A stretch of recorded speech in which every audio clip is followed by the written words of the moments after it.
Perkenalkan, nama saya Robertus Jeno Pranata, NIM 19104168992, kelas A2 pagi, Makul Manajemen Pemasaran Lanjutan, dosen Adi Musalin SCMM. Di sini saya akan menjawab soal bagian A. Nomor 1, apakah Anda selalu hadir dalam kuliah manajemen pemasaran lanjutan? Mengapa? Jawabannya, ya. Karena manajemen pemasaran sangatlah penting bagi kita untuk menambah wawasan untuk kedepannya menjalankan bisnis atau usaha pada masa kedepannya. Soal nomor 2, berapa kali Anda hadir dalam kuliah manajemen pemasaran lanjutan secara daring? 14 kali. Nomor 3, apa-apa yang saudara lakukan selama saudara belajar manajemen pemasaran lanjutan secara daring? Manfaat apa saudara peroleh mempelajari pemasaran lanjutan secara daring? Jawabannya, yang saya dah lakukan pada saat belajar manajemen pemasaran yaitu memahami materi yang disampaikan.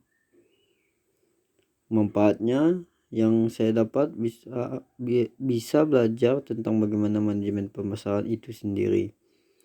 Soal nomor 4, apa tugas terstruktur yang diberikan oleh dosen saudara selama kuliah daring? Jelaskan tugas terstruktur Anda. Jawabannya, video record presentasi, strategi distribusi, membuat video tentang pemasaran di era digital, materi tentang pengecaran manfaat dalam proses menentukan berapa yang akan diterima perusahaan dalam penjualan produk, dalam menentukan harga, menentukan berapa yang akan diterima perusahaan sebagai imbalan prodi. Soal nomor 5, bagaimana kuliah daring memberikan kesan kepada Anda? Pelantun media apa yang digunakan oleh dosen dalam memberikan kuliah manajemen pemasaran lanjutan? Kesan yang saya selama kuliah daring yaitu bahwa belajar dari rumah mudah memunculkan perasaan yang bosan sebab tidak lagi bisa berinteraksi langsung dengan teman-teman kelas dan hanya melangsungkan kegiatan belajar dari rumah saja. Pelantun media, WhatsApp, Facebook, YouTube, Zoom, dan Google Classroom.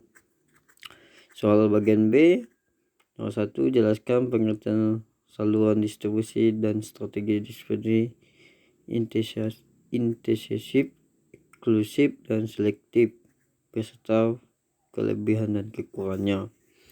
Jawabannya, pengertian distribusi selektif dan distribusi eksklusif. Distribusi merupakan cara mendistribusi barang dengan banyak relatif atau pengencer, sedangkan distribusi selektif merupakan distribusi ke daerah dengan hanya memiliki beberapa retail saja. Distribusi eksklusif merupakan distribusi yang hanya memberikan hak distribusi hanya pada distribusi saja. Soal nomor 2, jelaskan hambatan atau risiko dalam persaingan global serta kelebihan dan kekurangan di Indonesia dalam menghadapinya. Perbedaan ekonomi politik di mana setiap negara memiliki politik yang berbeda seperti demokrasi, komunikasi, liberal, dan jadi sebelum kita masuk di suatu negara melakukan kegiatan bisnis, kita harus mengetahui sistem politik negara tersebut. Perbedaannya, sistem ekonomi ini juga memiliki pengaruh sangat besar, yaitu harus tahu kegiatan ekonomi apa yang dipilih di suatu negara tersebut, apakah ekonomi pasar, ekonomi komodo, dan atau ekonomi campur, agar kegiatan bisa berjalan dengan lancar. Soal nomor 3, apakah perbedaan antara bauran promosi dan bauran pemasaran? Jelaskan faktor-faktornya. Promosi adalah suatu kegiatan komunikasi yang digunakan perusahaan untuk menciptakan kesadaran calon pelanggan tentang perusahaan, produk, layanan, dan mereknya dengan tujuan untuk menghasilkan penjualan dan menciptakan loyalitas merek. Dengan kata lain, Pemasaran menggunakan promosi ini mempengaruhi calon pembeli untuk membeli barang atau jasa mereka tawarkan. Soal nomor 4. Pemasaran online terdiri dari online marketplace, Tokopedia, Bukalapak, dan lain. Online Realme, Lazada, Bilibili, dan lainnya. Kelas Flare and Kalsko Rumah 1, 2, 3, dan lain. Silakan dengan detail bagaimana cara lakukan pemasaran online tersebut. Pemasaran online adalah praktek manfaat selalu berbasis web untuk menyebarkan pesan tentang merek, produk, atau layanan perusahaan kepada calon pelanggan. Metode dan teknik yang digunakan untuk memasarkan online termasuk email, media sosial, periklanan, tampilan otomatis, mesin pencairan, dan banyak lagi. Soal 05. Bagaimana cara strategi marketing untuk UMKM baru berkembang?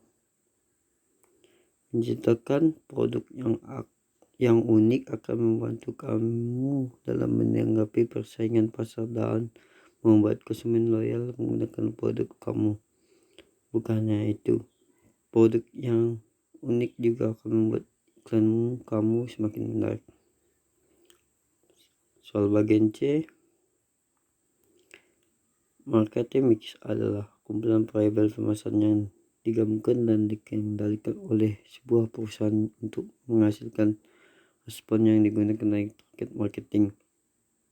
Marketing mix atau yang dikenal dengan istilah bauran pemasaran mengacu pada serangkaian tindakan atau strategi yang digunakan oleh sebuah perusahaan dalam mempromosikan jasa atau produk yang mereka jual di pasar. Konsep marketing mix ini pertama kali diperkenalkan oleh Neil Vernon yang terinspirasi dari gagasan James Callaghan pada abad ke-20. Konsep pemasaran ini awalnya memiliki elemen utama yang dikenal dengan istilah konsep marketing 4P, yaitu production, price, plan, dan promotion. Namun sering dengan perkembangan strategi pemasaran, konsep bauran pemasaran ini diperluas hingga menjadi 7P, yaitu dengan tambahan people, process, dan efficiency.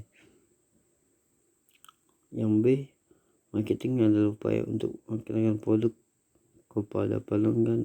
Upaya tersebut dilakukan dengan berbagai aktivitas mulai dari promosi, distribusi, dan penunjuk. Sekian dan terima kasih.